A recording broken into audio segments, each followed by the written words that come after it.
সুফিয়া কামাল রচিত মোদের বাংলা ভাষা।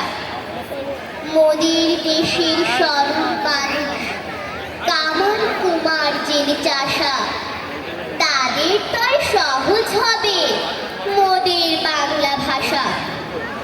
বিদেশ হতে বিজাতীয় নানান কথার ছড়াছড়ি, আর কতকাল দেশের মানুষ থাকবে বলো সহ্য করে? যারা আছেন সামনে আজও গুণী জ্ঞানী মনীষীরা, আমার দেশের সব মানুষের এই বেদন বুঝুন তারা।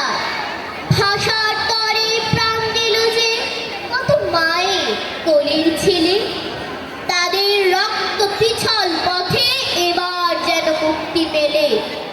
সহজ সরল বাংলা ভাষা, সব মানুষের মেটাক আশা। ধন্যবাদ।